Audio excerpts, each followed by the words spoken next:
A nation doesn't wear its scars through its policies, it wears it through its art. If you want to know what a populace has gone through, what is really the psychological weight of that group, look no further than its media. Pick up its books, look at its art, look at its monuments. But even then, you can even look at things such as its comic books to get great and deep insight into the history of that culture. And today I'm going to prove my point by dissecting the history of the media surrounding two icons, Godzilla and Captain America. One of them is a little bit more obvious in terms of maybe being a propaganda tool. Obviously I'm talking about Captain America here, but I think you'll be surprised to see just what emotional depth comes with Godzilla.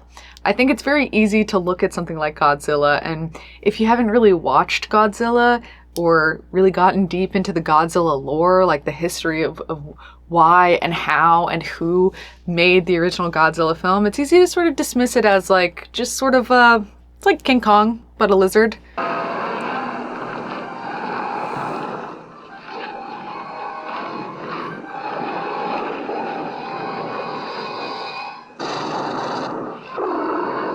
When really, like, there's a lot of depth, not only to King Kong, by the way, don't dismiss my boy, but also to Godzilla, and that's what we're going to be going into today. You would be surprised just how much of a nation's core identity can be wrapped up in a giant lizard or a man in tights. Godzilla first made his appearance stomping out of the water in 1954, and almost 70 years later is still a universally identifiable character. Still going strong. Honestly, for me personally, I know a lot of people going into this might be like, who gives a shit about Godzilla? But by the end of this, I feel like I'm really gonna win anyone over on Godzilla who feels just sort of lackadaisical about him.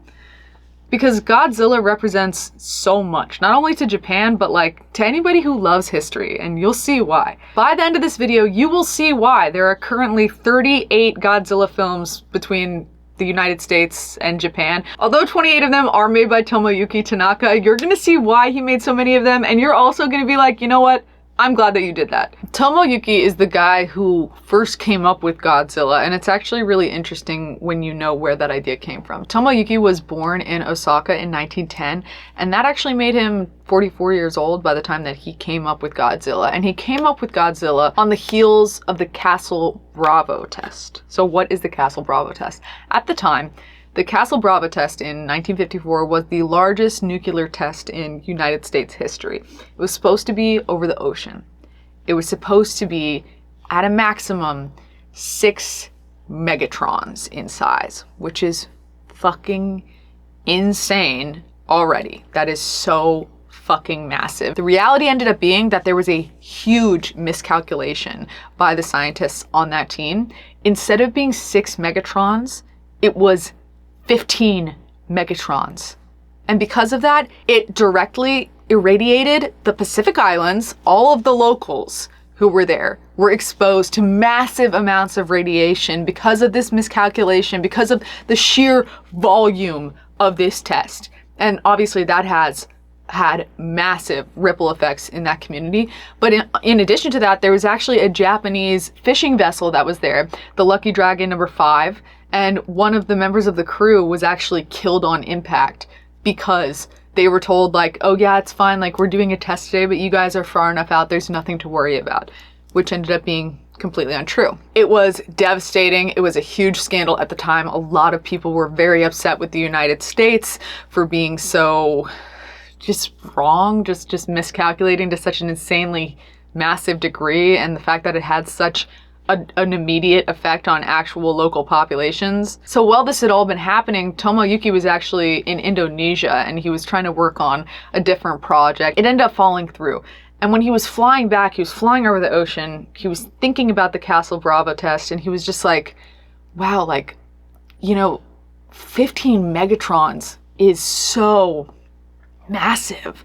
And he was thinking about the locals and how scary that would be, especially being someone who's Japanese himself, somebody who was born in just 1910 and therefore was around, you know, for everything that happened with Hiroshima, and having that sort of anxiety that any Japanese citizen has, being the only country that has ever been targeted by a nuclear bomb in times of war like this intentionally. He was thinking about all of that. He was looking over the sea, and he was just like, the effects of something that large has so many unexpected, unintended negative results, like what happened with those around it. But also, we don't know, like there's so much we don't know about the sea. So if on the surface it had such a massive effect that went far beyond what could have been predicted by the scientists on that team, you know, imagine if it had had an opposite effect just beneath the surface. Imagine if it had like disturbed something that we didn't even know was there. And that is how the idea of Godzilla was initially born, when his mind was wandering, looking out the window over the sea from this plane flying above, thinking of the Castle Bravo task. So when he landed, he decided that he knew the man who he needed to contact to sort of bring this vision to life. He knew E.G. Tusparaya, sorry if I'm pronouncing that wrong and totally butchering it, I'm just going to call him E.G. from now on, was the man for the job, because E.G. had fallen in love with the film industry from a very early age, and he started out actually as a cameraman, as a cinematographer. And then in 1933, he saw the release of King Kong, and he was so impressed. Like, it blew his mind. He was just beguiled by the way that they brought that film to life, and the practical effects that were used in King Kong, because at the time, like, that was truly like, that was like a marvel of cinema. And he actually ended up buying the reels of the film itself so that he could slow it down and watch it and sort of try and reverse engineer how they were able to achieve what they were able to achieve. And it became like a hyperfixation of his. And so he ended up moving from being a cameraman to being in charge of practical effects and being an expert in that. Then in 1937, Toho Studios was created, and he was actually the head of the special effects department at Toho Studios. And when they first started out as a studio, given the time that they were starting out in 1937, they were mainly creating propaganda films for Japan. So they were talking about like Pearl Harbor, about like the sinking of the USS Arizona, and things of that nature. So when the American occupation of Japan happened, then naturally, because he was the head of a department within a production company that was creating propaganda films for Japan, who was a part of the Axis powers, meanwhile, obviously, America's part of the allyship, he was blacklisted from the film industry. And it was something that had happened so early in his career also. Not saying that he regretted it, but he just didn't have like a chance to really get out there and achieve the things that he wanted to, is the point that I'm trying to make, before he was pretty quickly blacklisted from the industry. And it actually wouldn't be until 1952 that would be lifted, that he would no longer be blacklisted from the industry, and he could finally get back out there and start making the projects that he really wanted to. And so, of course, being approached to do something like create Godzilla, which is like so in line with the kind of like genre of King Kong, he was obviously over the moon, because, you know, not only is he finally able to get back out there and like work on his passion and have it actually be a part of his career, but he gets to do a project like this. Now, Toho Studios, they had some budget restrictions. Like, they weren't this like massive, super wealthy studio at this time, but they were putting more money into Godzilla than any of their other projects. So it was a priority project. That being said, though, even as a priority project, they only had so much money to put into it, which meant that the practical effects were sort of going to suffer. He wasn't going to be able to do exactly what they did for King Kong with Godzilla. He was going to have to come up with a more creative approach. So what he ended up doing, which actually ended up creating a whole new genre of cinematography and film, is he hired a stunt double, just a man, and put him in a rubber Godzilla suit. And then he used forced perspective, which is what they actually utilize in things like Lord of the Rings to make the hobbits look small and Gandalf look big and stuff like that. He used forced perspective, like, it's going to defocus my face, but like my hand looks bigger than my head, but we know realistically my hand is just closer to the camera. This is my hand being Godzilla and my body being just small model versions of buildings, you know? And that was sort of how they made Godzilla look 15 meters tall, in addition to shooting from a very low angle. So that was the specific forced perspective angle that they chose to utilize, was low. This hadn't been done before in this way. And now this type of film is called tokusatsu. E.G. worked really closely with the director on this project, Ishiro Honda. And Ishiro Honda, he was a really serious guy. He took his work very seriously. He had lived a pretty serious life, to be honest with you. He was born in a really remote part of the country, and it wasn't long after he moved to like a major city to start getting active in the film industry that he was then promptly drafted. And while he was serving his time in the war, he was actually captured, and he was a POW for 6 months towards the end before Japan ended up surrendering and losing the war. So because of this, it wasn't until 1951 that he was able to actually make his directorial debut. And when he got out there, the first few projects that he did, they were all war films, because obviously, given his experiences, that's something that he knows. People tell you, make what you know, write what you know, and obviously in his case, direct what you know. And so that was sort of his lane. He really preferred more serious subjects. He preferred projects with high stakes, and he took his work very seriously, and he also expected everybody else on the cast and crew to take it very seriously as well. And when it's a war movie, that's usually, unless it's like some sort of comedy that just takes place in a war context like Tropic Thunder, just the assumption going in that, like, yes, this is a serious film with serious stakes, so we're going to take it seriously. By the time Godzilla came across his desk, it had actually already been rejected by several directors because they just considered the idea too silly. They basically felt like Godzilla was kind of beneath them. And when he got this project, he immediately recognized, like, wait a minute, this studio is putting a huge budget, given what they're actually able to fund and what they're able to pay, into this project. So they're taking Godzilla seriously. And from what I can see in this script, like, this actually does have some really serious themes and motifs, and it's addressing some serious parts of our history and our heritage within this country and this culture post-World War II. So this seems like, to me, a project that should be taken seriously, and it's only silly if we sort of act like it's silly. And so he agreed to take on the project under the condition that everyone on the cast and crew take it as seriously as he did. And of course, we have a creator who's taking it very seriously. We have a special effects guy who's taking it very seriously. This is a real passion project for him. And now we have a director who's taking it very seriously. And that really shines through in the original Godzilla, because the scene is set by the film. The first scene in the film is a literal recreation of the Castle Bravo test. And in more modernized versions of Godzilla, whether it's like a show or a movie, most adaptations do include some sort of reference to that Castle Bravo test, because it's so deeply intertwined with the identity of Godzilla. So immediately, as an audience member, being where you are in the world, being where you are in history, you see that beach, you hear that nuclear whistle, that sound, you see that flash of light, you see those fishermen, you see those palm trees, and you know this is the Castle Bravo test. And so suddenly, what maybe seemed like, oh, this is going to be some sort of silly kids movie, becomes very serious if you're up on current events, which pretty much everyone in Japan would have been at this time. And so when you're watching this movie with that in mind, it becomes immediately very obvious that Godzilla is an allegory for the atom bomb and for what happened in Hiroshima. Though Hiroshima, you know, it's that mushroom cloud was much greater than 15 meters. It was devastating. It was truly massive and shocking. Like, the world had never seen something like that before. And Godzilla is 15 meters, just for practical reasons, but you can see the parallels there. I mean, not only is Godzilla just shooting radiation out of his body, but also just the fire, just the sheer destruction, the crushing of buildings, the screaming, the whirling. People who survive Godzilla still end up having radiation poisoning.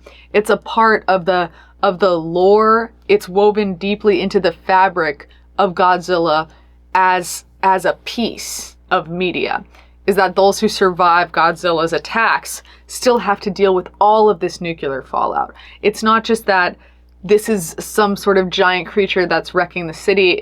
It's a creature that leaves behind the ghost of itself, in the way that the atom bomb left behind that sort of just irradiated mess that went on to affect Japan for generations. And as if all of that wasn't like a clear-cut analogy, they actually make sure to be even more direct, to make sure nobody is sort of leaving this theater not understanding what this piece is truly about, because the main antagonist, the paleontologist, Dr. Yaman, specifically says that this creature, this monster that is now terrorizing the skyline of Japan, is born of the Castle Bravo test. That the reason why Godzilla is here is because of all of the nuclear testing over the sea that's awoken this prehistoric creature, that's brought this creature to the surface. If it wasn't for the hubris of man, if it wasn't for the need for this innate violence and this testing for some sort of dark future that's looming on the horizon at all times wherein these weapons would be necessary, Godzilla wouldn't be terrorizing us today. And Godzilla as a creature and the whole sort of aura surrounding Godzilla, the lead up to Godzilla, is intended to be super triggering for any Japanese citizens who are watching it. Like, that's sort of the point. You know, we hear these air sirens, we hear these massive boomings, you know, even the fire from above is just a direct reference to the leveling of cities that happened from these fire bombings and all of these other attacks as well. And there's even a moment in Godzilla where the Hiroshima bombing is directly referenced by a mother speaking to her children, saying that they'll soon join their father, who was presumably killed in said bombing, because of the effects of Godzilla. So Godzilla is supposed to be a direct parallel in that way, a creature of equal destruction, right? And as the world of Godzilla expands throughout these 38 other projects that precede this initial one, it's really interesting to see the way in which an audience relationship with Godzilla shifts, because as time goes on, we see these other monsters, these other kaiju come into the picture, and some of them are allies of Godzilla and some of them are enemies of Godzilla. And there's even instances wherein Godzilla actually defends humanity against these other monsters of equal scale, of equal terror. And so it creates a sort of point of confusion almost for those who immediately see Godzilla and they see fear, because the allegory is deeper than that. You know, it would be easier for a Japanese studio to say, hey, look, like, the atom bomb is always bad. But because humanity has such a complex relationship with nuclear weapons, Godzilla has to have a complex relationship with humanity as well. Which is why we sometimes see that weapon turned against our enemies for the betterment of ourselves, while also being equally prone to victimization from that same weapon. And as time goes on and Godzilla continues to evolve as a sort of reflection of Japan's anxieties, it's been interesting to see the way in which the plot lines surrounding Godzilla evolve as well, because sometimes the plot lines surround things like pollution. Sometimes the plot lines surround things like bureaucracy sort of getting a little too into themselves. They become a little bit more of fat cats and maybe neglect to react appropriately or quickly, or maybe even preemptively, to prevent disaster that then comes with Godzilla. And so it's interesting the way in which Godzilla has become a tool to reflect the sort of underbelly of what Japanese citizens are worried about at that time. What is the big bad of that moment? In March of 1941, World War II raged on, and the United States remained notably pretty neutral about the whole thing. Slowly but surely, we were starting to pass bills, we were starting to pass legislation, and the sort of cultural conscience was shifting, but it was slow.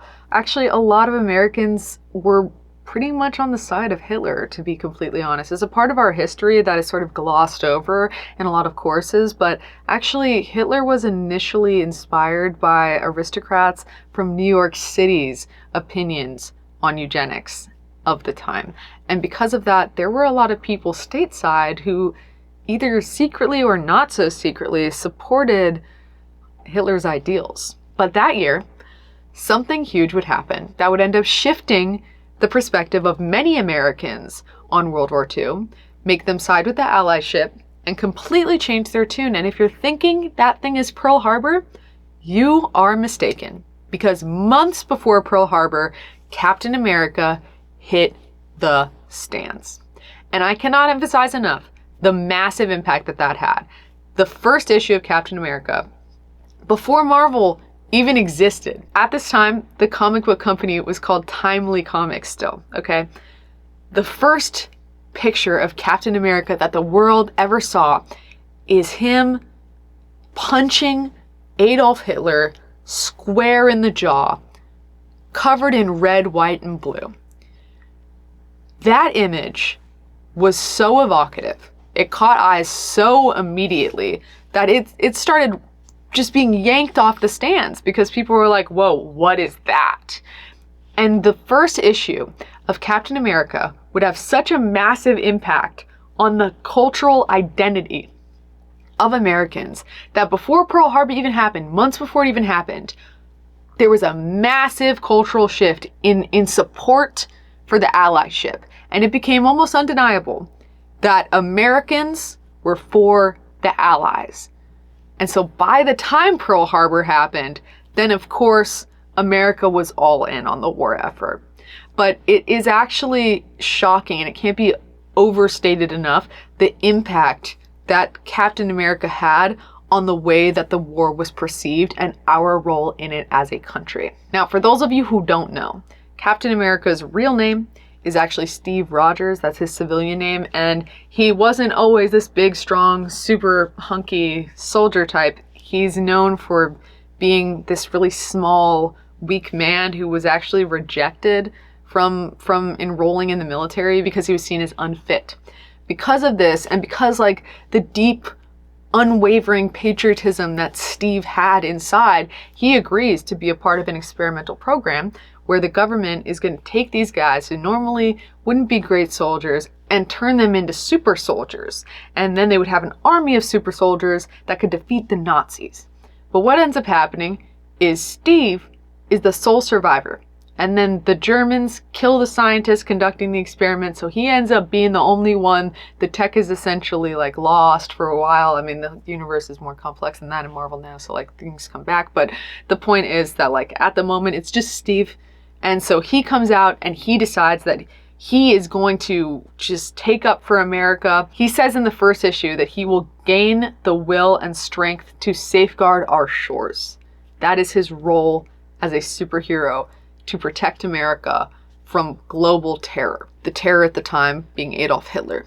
So throughout this series, when he's first coming out, throughout all of World War II, all Steve is doing, well, really Captain America, is just punching Nazis, just going in on Hitler, destroying Nazis. There's a lot of really stereotypical and racially tone-deaf depictions of Japanese soldiers also in the early Captain America comics, but the point is he was a very, very effective propaganda tool. And then when World War II ended, sales of Captain America had a huge nosedive because no longer was there this sort of weight behind the character. Because during the war, there was real weight behind the character. People could read the comics and be like, yeah, like I wish I could get out there and fight a Nazi. And though it might not seem like it now, it was actually like a key thread within the tapestry of the American identity to be violently opposed to Nazism if you were a true patriot.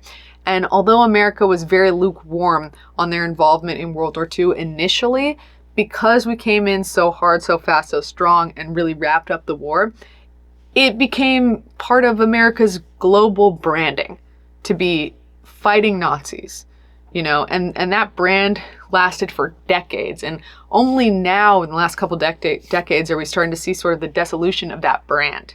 That's how strong and powerful that branding was. And so you may be thinking like, okay, you're saying that Captain America as a brand started to die, but I know who Captain America is now. And that's in thanks to Stan Lee, really, who in the 1960s ended up reviving the character because he brought him into the Avengers series within the Marvel universe. Then after World War II, we notably see a huge, and this is where the real parallel with Godzilla comes in, a huge uptick in characters, specifically superheroes. There's a couple supervillains, but it's mainly on the good side. Superheroes who are born of radioactive waste, or they're exposed to a nuclear incident, or they're bitten by a radioactive bug. We have all of these other characters who were born of something terrible, take that and become ultra powerful and saviors And that really speaks to the American perspective on World War II versus the Japanese perspective on World War II. Because Godzilla is not the only like monster that exists in Japanese media that's born of like a nuclear incident. He's obviously the most famous one, but there's more modern adaptations such as like The Host, which I would really recommend you watch. It's actually one of my like favorite horror movies, foreign horror movies. And usually in Japan, it's interesting because you can see a real conflict in perspective between the way America remembers World War II and the way Japan remembers World War II. Because in Japanese media, when there's a nuclear incident, when there's radioactive waste, when there's some sort of toxic runoff, it almost always results in something evil, bad, scary, destructive. Whereas in a lot of American media, and I know there's going to be some people commenting, there are definitely supervillains who are born of radioactive, toxic waste and other things like that. Even like Harley Quinn goes crazy, she falls into the toxic waste, or well, she jumps in for Joker, whatever. There's a lot of examples. It's become more diverse with time and everything, but there are certainly a lot more superheroes in American media that are born of these things than there is super counterparts in Japanese media.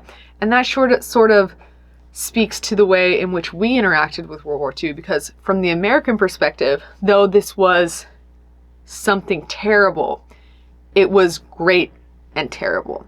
Not great as in good, great as in massive and impactful, right? It showed the world America's strength in a truly terrifying way that America wasn't even prepared to shoulder the burden of. Although America was more relieved it was us than somebody else at the time, it was still shocking, appalling, and much more powerful than we could have truly been prepared for, right? Especially with the civilian death toll. And like it or not, it made America be perceived as incredibly strong. It was one of those things that pole vaulted America into being sort of like the cops of the planet, right? And so it makes sense that that would translate into American media, most notably when it comes to our depiction of superheroes, and show that when you're exposed to something like that, I mean, we have superheroes that are born of literally being within the blast radius of a nuclear weapon, and instead of it killing them, like it actually kills people in real life, like the civilians of Hiroshima who died, and actually some of them have their shadows left behind from that incident because they died so quickly. Instead of that happening, we have instances in American comic books where those incidents create a super powerful being that goes on to perform a greater good. Takes this exposure and it makes them better, it makes them stronger, it makes them faster, it makes them more impressive, it makes them more respected. And that is a perfect reflection of the way in which the American identity was shaped by World War II versus how the Japanese identity was shaped by World War II, and how you can still see the ripple effects of the Japanese anxiety surrounding World War II and the American pride surrounding World War II in our media today.